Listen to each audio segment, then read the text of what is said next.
దైవం శ్రీ వెంకటేశ్వర స్వామి వారి ప్రసాదాన్ని కల్తీ చేసి ఈరోజు కల్తీ జగన్మోహన్ రెడ్డి 5 సంవత్సరాలు ఒక అపవిత్ర కార్యక్రమానికి శ్రీకారం చుట్టారు. ప్రతిదీ కల్తీనే. శ్రీవారి ప్రసాదం కూడా కల్తీ చేసి ఈరోజు నివేదికలు బయటకు వస్తే కల్తీ జరగలేదని చెప్పి ప్రజల్ని మభ్యపెట్టడానికి ప్రయత్నాలు చేస్తున్నారు. ఇది చాలా సిగ్గుచేటు. జగనే ఒక కల్తీ, జగన్ ప్రభుత్వం ఒక కల్తీ. పవిత్రమైనటువంటి వెంకటేశ్వర స్వామి వారి దేవస్థానం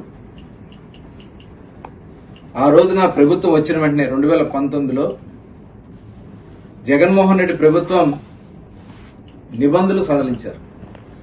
నెయ్యి కొనుగోలు విషయంలో నిబంధనలు సడలించారు. ఎందుకు సడలించారు అంటే దేవుడి మీద భక్తి లేదా, దోపిడీ కోసం తెరలేపారా? క్లియర్ గా ఇవాళ నివేదికలు వస్తే అవన్నీ కూడా ఏమీ లేదు, అసలు చైర్మన్కే సంబంధం లేదు అని బుకాయిచ్చే కార్యక్రమాలకి ఇవాళ కల్తీ నాయకులు బయలుదేరారు. ఇది చాలా దురదృష్టకరం. ఇవాళ వాస్తవ విషయాలన్నీ కూడా బయటకు వచ్చి దగ్గర 60 లక్షల కేజీల నెయ్యిని కల్తీ చేసి దగ్గర 20 కోట్ల లడ్డూల్ని, కల్తీ లడ్డూల్ని భక్తులకు ఇచ్చి భక్తుల మనోభావాల్ని దెబ్బతీశాడు జగన్మోహన్ రెడ్డి. దేవుడు అంటే ఒక విశ్వాసం. దేవుడి దగ్గరికి వెళ్లాలన్నా చాలా పవిత్రంగా వెళ్లాలని భావిస్తారు. అటువంటి దేవాలయాన్ని మీరు అపవిత్రం చేయాలని ఆలోచన చేసినటువంటి విధానం నిజంగా చాలా దురదృష్టకరం. ఎవరు వదిలినా స్వామి వదలరు. అందుకే మిమ్మల్ని 11 సీట్లకే పరిమితం చేశారని జగన్మోహన్ రెడ్డి గుర్తుపెట్టుకోవాలి. ఇవాళ అక్కడ వాళ్ళు ఇచ్చినటువంటి నివేదికలో కొన్ని బయటకు వచ్చినటువంటి విధానం, అందులో పామాయిల్ కలిపారని, పామాయిల్ ఉందని, అలాగే కొన్ని సింథటిక్ కెమికల్స్ కూడా ఉన్నాయని చెప్పి వాళ్ళు ఇచ్చినటువంటి నివేదికలు ఉన్నాయి. ఇవాళ అసలు మీరు ఎవరికైతే సప్లై చేయడానికి ఇచ్చినటువంటి వాళ్ళ దగ్గర అసలు పాలే వాళ్ళు కొనుగోలు చేయలేదని చెప్పి ప్రతిరోజు 4 లక్షల లీటర్ల పాలు కొనుగోలు చేస్తే గాని స్వామివారికి సరిపడిన నెయ్యి అందుబాటులోకి రాదు. అసలు పాలే లేనటువంటి వ్యక్తులకు మీరు ఆర్డర్లు ఇచ్చి వాళ్ళ నుంచి హవాలా ద్వారా మీ అకౌంట్లోకి డబ్బులు వచ్చినటువంటి దాన్ని కూడా విజయవాడకే వచ్చిందనేది నివేదికలో కనబడతా ఉంది. సాక్షాత్తు చైర్మన్ గా ఉన్నటువంటి చైర్మన్ గారి పిఏ చిన్నప్పని అకౌంట్లోకి కోట్లాది రూపాయలు ఎందుకు వచ్చినాయి,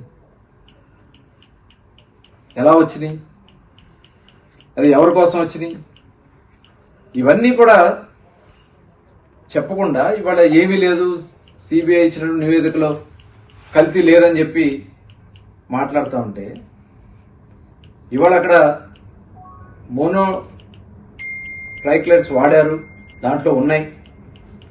ఎన్డీడీబీ ఇచ్చినటువంటి నివేదిక గతంలో కూడా సిట్ వేసాం మేము.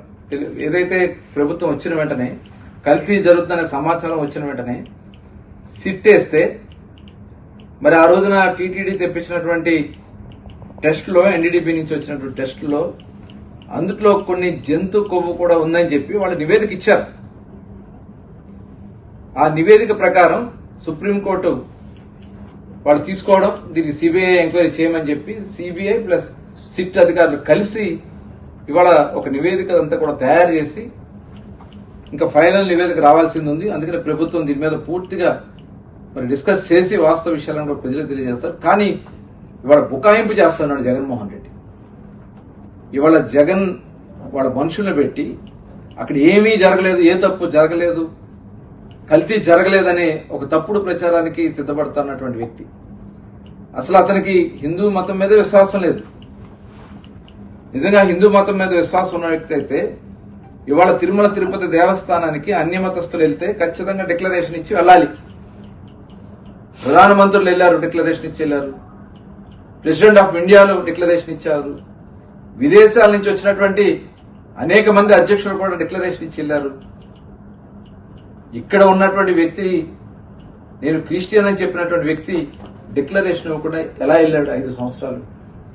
కనీసం స్వామివారికి జరిగేటటువంటి అతి ముఖ్యమైనటువంటి కార్యక్రమాల్లో ప్రభుత్వ పరంగా లాంఛనంగా పట్టు వస్త్రాలు దంపతులతో వెళ్ళి సమర్పించాల్సినటువంటి వస్త్రాలను కూడా మీరు ఇవ్వకుండా మీరు చేసినటువంటి కార్యక్రమాలు ఇంకా ప్రజలు మర్చిపోతున్నారు అనుకుంటున్నారు జగన్మోహన్ రెడ్డి గారు. ఇవాళ మొత్తం కూడా మేము ఏదైతే టీటీడీ ఇచ్చినటువంటి నివేదిక కానీ, సిట్ ఇచ్చినటువంటి నివేదిక కానీ మొత్తం కూడా ఇవాళ ఉన్నాయి క్లియర్ గా.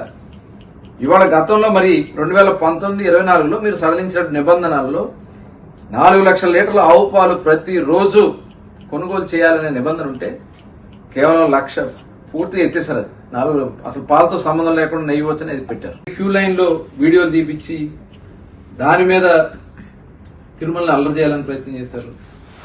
ఖాళీ సీసాలు తీసుకెళ్లి, మద్యం బాటిల్స్ తీసుకెళ్లి తిరుమలలో వేసి అక్కడ ఆ క్షేత్రాన్ని అపవిత్రం చేయాలని ప్రయత్నం చేశారు. ఇవన్నీ కూడా ఖచ్చితంగా కౌంట్ అవుతాయి జగన్మోహన్ రెడ్డి గారు. ఇవాళ మాట్లాడే ప్రతి వ్యక్తికి చెప్తా ఉన్నా, స్క్రిప్ట్ చూసి మీరు చదివితే మీరు కూడా ఇబ్బందులు పడతారు. స్వామివారు ఎవరిని కూడా వదలరు. వాస్తవాలన్నీ కూడా బయటకు వస్తాయి. తప్పకుండా త్వరలోనే పూర్తి నివేదిక వచ్చిన తర్వాత దీంట్లో ఉన్నటువంటి ప్రతి ఒక్కరిని కూడా, ఏ ఒక్కరిని కూడా వదిలిపెట్టే సమస్య లేదని కూడా తెలియజేస్తారు.